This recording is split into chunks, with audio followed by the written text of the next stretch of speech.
Welcome to today's Explainer. We're diving into a really exciting and honestly a highly relevant topic today, the career landscape for Nigerian engineering graduates. Now, when you hear the word engineering, you probably instantly picture schematics, hard hats, or some massively complex machinery, right? But today, we're actually going to explore the huge and often overlooked world of non-technical paths. We're talking management, operations, procurement, commercial roles, and people leadership. As you'll see, your technical foundation is actually the perfect launchpad for stepping up and leading the future. So think about this for a second. What actually happens when an engineer stops fixing machines and starts leading people? Well, it's a profound shift.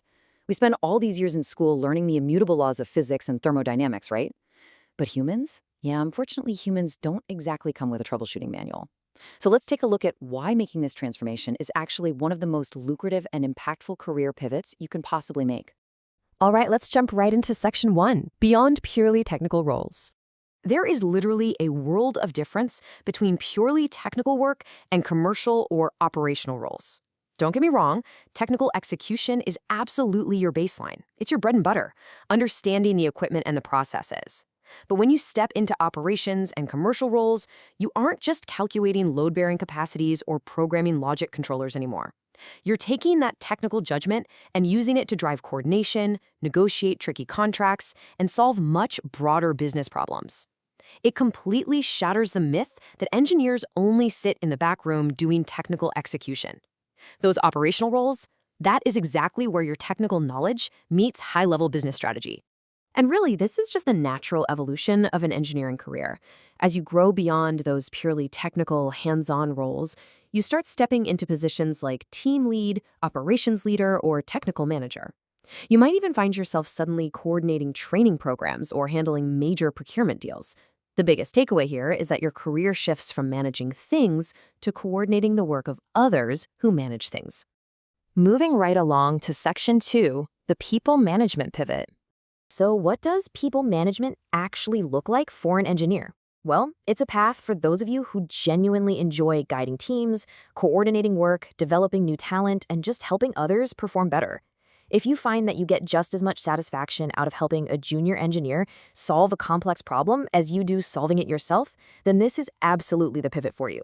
Think of these as the daily verbs of leadership: setting clear expectations, giving constructive feedback, motivating your team, communicating those really difficult decisions, and, crucially, building trust. Now, as an engineer, you're probably pretty used to commanding machines that, well, don't talk back. But in management, actively listening is just as important as giving the right command. This is exactly how you keep complex, cross-functional teams completely aligned and driving toward the exact same goal. Let's look at the market in Section 3, what Nigerian organizations need. Here is the reality check. Technical competence alone is just no longer enough. Organizations today desperately need leaders who can manage people just as smoothly as they manage mechanical processes. In Nigeria right now, companies are actively hunting for this exact dual threat.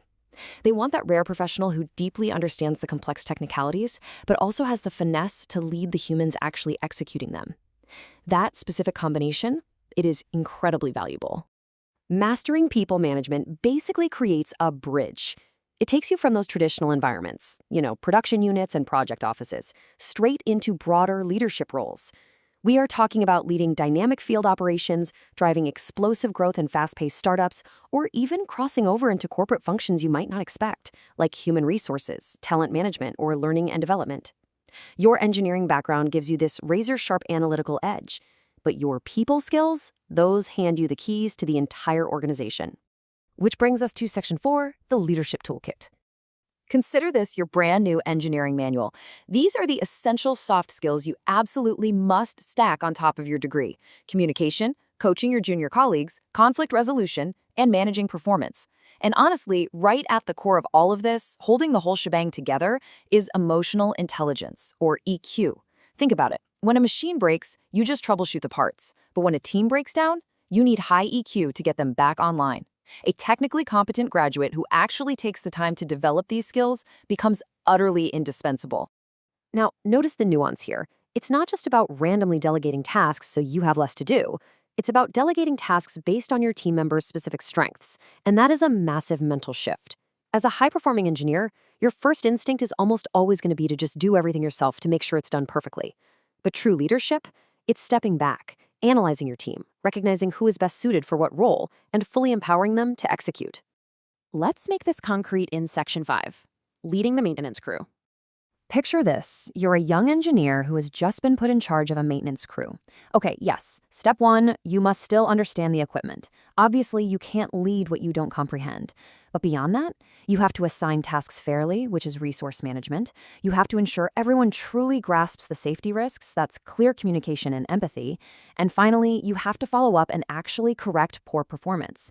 This scenario right here is the exact real-world intersection of technical knowledge and people management.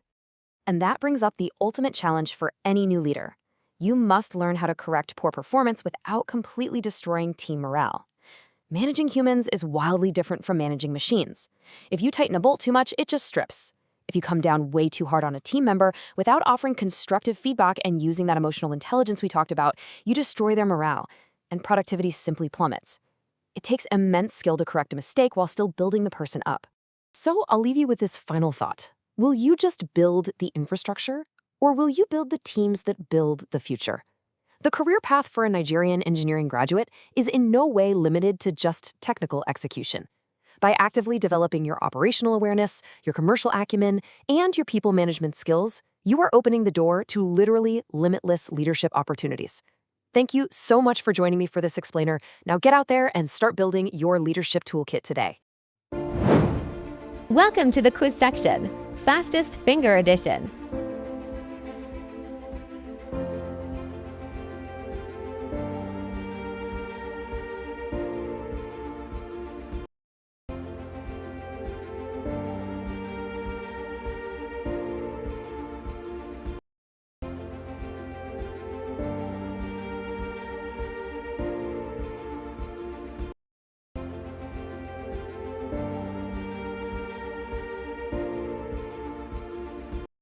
Please like, share, and subscribe to Master Sense by Faraday, and turn on notifications so you don't miss new and upcoming videos. Welcome to this explainer. You know, if you've spent years grinding through complex math, physics, and systems design, it's pretty easy to think your career path is set in stone. You're an engineer, so you do engineering, right?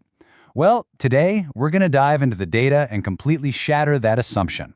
We're going to see how an engineering background is actually a master key that unlocks some highly impactful, non-traditional roles. Let me ask you something right off the bat. What if your engineering degree isn't just for engineering? Have you ever stopped to consider that your rigorous technical training might actually be the ultimate business weapon? Seriously, a lot of times we kind of pigeonhole ourselves into job titles that perfectly match our degrees. But the modern economy? It doesn't care about your specific degree title. It cares about how your brain is wired to solve problems. And that brings us to a massive, massive opportunity, specifically in the Nigerian market right now. Businesses out there are practically begging for a hybrid kind of professional. They desperately need experts who can seamlessly bridge a really critical gap. People who deeply understand complex technological systems but can also solve real-world business problems. I'm telling you, the demand for this dual-threat capability is just skyrocketing. Okay, let's jump into our first major door of opportunity. Technical sales and business development, or as I like to call it, the power of translation. Think about the sheer variety of complex products flowing through the Nigerian market today. It's staggering. We're talking heavy-duty industrial equipment, intricate power systems, automation tools, enterprise software, telecoms infrastructure, construction materials, medical devices, laboratory equipment, oil field services, solar systems. Phew, the list literally goes on and on. You can't just hand a standard sales script to someone and expect them to sell a multi-million naira automation tool. You need deep technical expertise to even comprehend what you're selling, let alone convince a whole company to actually buy it. And here is where you come in. This introduces a fascinating translator dynamic. As an engineer, you become completely invaluable because you have this unique ability to take dense, complicated technological value on one end and translate it into simple, compelling business language on the other. You're basically taking the how it works under the hood and turning it into why this specific machine will save your company money. You're treating sales objections the exact same way you treat system troubleshooting, identifying the constraint and engineering a logical solution. Now, being that translator doesn't just mean making a few sales calls. This capability builds into truly incredible career trajectories. We're talking straight to high-level account management, forging massive corporate partnerships, and moving right into commercial leadership. It totally opens doors to handling major distributorships, becoming an independent consultant, or even launching your own entrepreneurship venture. You become the person driving the revenue simply because you're the only one who actually understands the product inside and out. To perfectly sum this up, there's this great quote from our source material that just hits the nail on the head. For graduates who enjoy people, persuasion, and problem solving, it is one of the most underrated career options. Honestly, if you have that baseline of technical knowledge, but you also genuinely enjoy interacting with people and persuading them through logic and value, do not sleep on this route. It is massively lucrative and incredibly dynamic. All right, moving on to our next section, consulting and business analysis, which is basically the antidote to chaos. Let's face the harsh reality on the ground for a second. Nigerian businesses and public institutions are constantly battling immense operational hurdles. Deeply inefficient processes, skyrocketing operating costs, weak data systems, major supply chain bottlenecks, poor project execution, regulatory complexity, it is chaotic. And these aren't just minor hiccups, they are massive system constraints, and companies are bleeding capital every single day because of them. But here's the secret sauce, and it's exactly why engineers get so heavily recruited by top consulting firms. You apply structured thinking to organizational problems. You aren't just someone who can do complex math, you are fundamentally trained to think systematically. The way you break down a complex, failing system to find the exact point of failure, that is the ultimate antidote to this organizational chaos. You treat a broken corporate supply chain exactly the same way you'd treat a faulty electrical circuit. You find the break and you engineer a solution. So what does this actually look like in practice? It's a concrete methodology. Step 1. You map the processes to see what's actually happening on the factory floor or in the office. Step 2. Analyze the data to find where the time and money are leaking. Step 3. Model different options and potential solutions. Step 4. Interview stakeholders, because machines don't run themselves, right? And finally, Step 5. Recommend practical, actionable improvements. It's just pure engineering logic meticulously applied to corporate dysfunction. Let's move to our final section, your next career move and building the toolkit. Having the engineering degree is a brilliant foundation, for sure. But to actually walk through these doors, you need to actively build out the rest of your toolkit. You need specific business skills to complement that technical foundation. If you're aiming for technical sales and biz dev, you've really got to deliberately hone your persuasion and people skills. Alternatively, if consulting and analysis is more your target, you need a highly analytical stack. Deep research capabilities, advanced Excel modeling, sharp presentation and report writing, financial analysis, and a really strong grasp of change management. Mastering these specific skills is what transforms you from a purely technical resource into a strategic business leader. Which brings us to our final thought for this explainer. We've seen how your technical training is quite literally a master key, fully capable of unlocking the lucrative worlds of technical sales, business development, management consulting, and business analysis. The foundational logic you already possess is exactly what the market is begging for right now. So the question isn't whether your skills are transferable. The real question is, where will your engineering master key take you next? It might be time to stop limiting yourself to traditional roles and start looking at the boardroom. Thanks so much for learning with me today, and I'll catch you in the next explainer. Welcome to the quiz section, Fastest Finger Edition.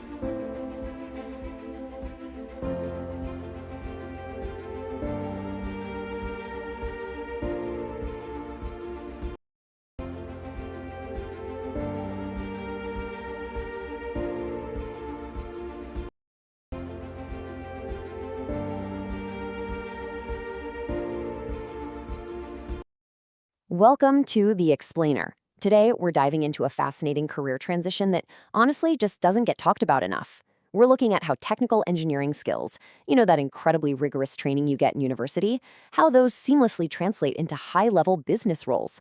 We're talking operations, supply chain management, procurement, and contract management. We're going to explore how the exact same analytical mind that designs a complex bridge or a circuit board can actually be used to engineer a highly successful business career. Now think about this question for a second. Can an engineer's best tool be a contract? What's really interesting here is that it completely challenges everything we traditionally assume about an engineering career path. When we picture an engineer, we usually imagine hard hats, blueprints, coding screens, or heavy field machinery, right? We definitely don't picture them poring over a supplier contract or negotiating delivery terms. But today, we're going to see exactly why those commercial tools might just be the absolute most powerful instruments in an engineer's toolkit. Okay, Section 1. Beyond the blueprint, rethinking the technical career path. Let's start by looking at a major pivot for early career engineers who might feel a bit boxed into purely technical field-based roles. The crucial takeaway here is that your technical skills are literally a hidden business superpower. Your engineering mindset is incredibly adaptable. You've been trained to optimize systems, mitigate risk, reduce waste, and improve efficiency. And in the commercial business world, that is a massive competitive advantage. When a business is facing a logistical nightmare or a huge budget overrun, they don't just need someone to balance a spreadsheet. They desperately need someone who can forensically analyze the system, pinpoint the exact point of failure, and engineer a sustainable solution. If we compare these two paths, the traditional, purely technical roles focused on isolated field work versus the commercial and management paths focused on leadership and business strategy, you start to see a really exciting choice. If you're an engineering grad who actually enjoys dealing with people, optimizing processes, and diving into organizational problem solving, making that jump to commercial leadership is an incredible alternative. The best part? You don't have to abandon your technical knowledge at all. You just apply it to a different kind of machinery, the machinery of the business itself. Moving right along to Section 2, Mastering the Supply Chain, Bringing Order to Operational Chaos. So why exactly do companies so desperately need technical problem solvers in operations and logistics? Well, just look at these massive everyday supply chain headaches. Companies are constantly battling crippling port delays, fluctuating fuel costs, exchange rate pressures, terrible road infrastructure, inventory uncertainty, and totally unreliable suppliers. Now, to the untrained eye, this just looks like utter business chaos. But to an engineer, these are essentially complex system failures just waiting to be solved. An engineer looks at warehouse limitations or poor roads not as a source of frustration, but as a set of constraints within a dynamic system that needs optimizing. And this brings us to lean operations, which brilliantly illustrates how the core of engineering is perfectly aligned with logistics. Lean operations is all about reducing waste and improving efficiency. Whether you're dealing with procurement, logistics planning, or inventory control, applying an engineer's training to these areas means you're systematically stripping out inefficiencies. You're not just, moving boxes around a warehouse. You are designing a high-functioning workflow.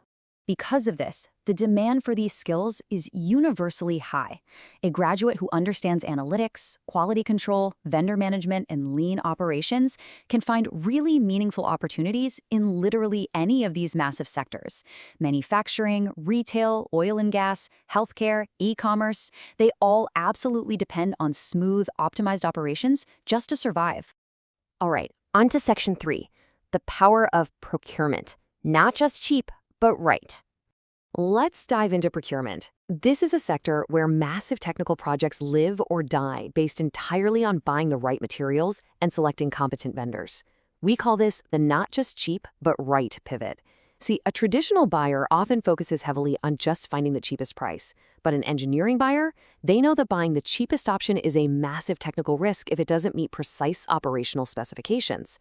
In sectors like power, telecoms, or renewable energy, procurement decisions directly impact the final cost, the quality, and the operational reliability of the entire project. An engineer identifies those technical risks long before a single dollar is ever committed. Think about how this actually translates in the real world. A civil engineer working in procurement doesn't just buy cement and steel. They validate the precise specifications to ensure project requirements are met rather than just blindly picking the cheapest supplier. Or take an electrical engineer supporting a solar mini-grid project. They aren't just comparing price tags. They're confirming that the solar panels, inverters, and cables meet strict technical standards, checking the warranty terms, and making sure the supplier can actually provide reliable after-sales support. When you stack up all these tasks, you see this really dynamic arsenal of capabilities. An engineer in procurement is preparing purchase requisitions, interpreting dense technical specifications, developing crystal-clear scopes of work, and comparing supplier quotations. They're conducting market research, negotiating prices, and ensuring ethical sourcing. They are deeply involved in evaluating bids and managing vendor relationships. It is highly strategic work that leverages technical knowledge at every single step of the process.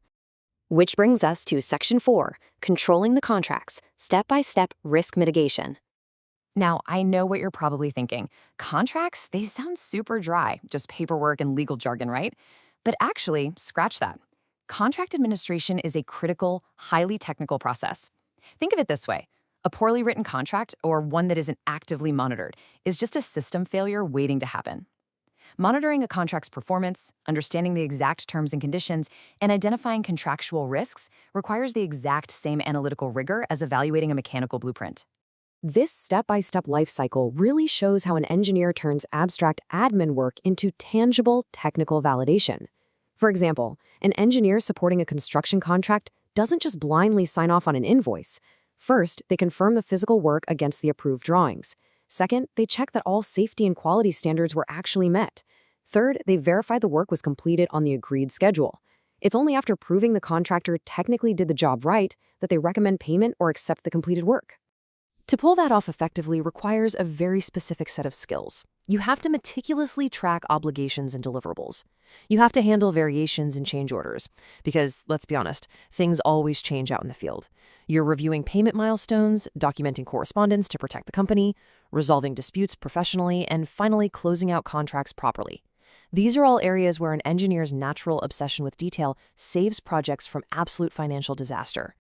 And finally, Section 5. The engineer's advantage, merging technical might with business leadership. As we wrap up this explainer, let's take a step back and look at the ultimate advantage of blending these two worlds together. You really have to ask yourself, is this path for you? Are you an engineering graduate who actually enjoys people and processes? Do you like the idea of working closely with suppliers and customers rather than being isolated in a purely technical silo? Do you find the mechanics of contracts interesting? Are you drawn to large-scale organizational problem solving? Because if you answered yes to these, then these commercial paths are absolute gold mines for your specific skill set. This entire explainer really boils down to this single crucial concept: using your rigorous technical background to develop world-class leadership, business, and stakeholder management competence. You don't leave your engineering degree at the door when you enter procurement or operations. You bring it straight to the table to make smarter, faster, and more secure business decisions. You're still an engineer. You're just engineering the business itself. And that leaves us with one final, provocative question to chew on. You've spent all these years learning exactly how to build the systems, but are you ready to lead the business that runs them? It's an incredibly exciting proposition, and one that just might completely redefine your entire career trajectory. Thanks so much for joining me for this explainer, and I really hope it gave you a powerful new perspective on exactly where your technical skills can take you. Welcome to the quiz section, Fastest Finger Edition.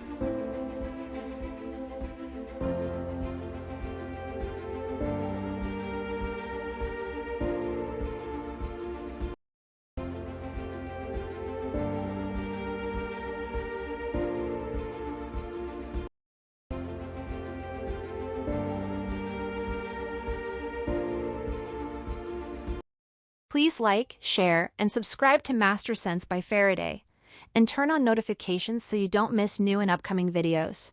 Drop a comment below and tell us what you'd like to see next.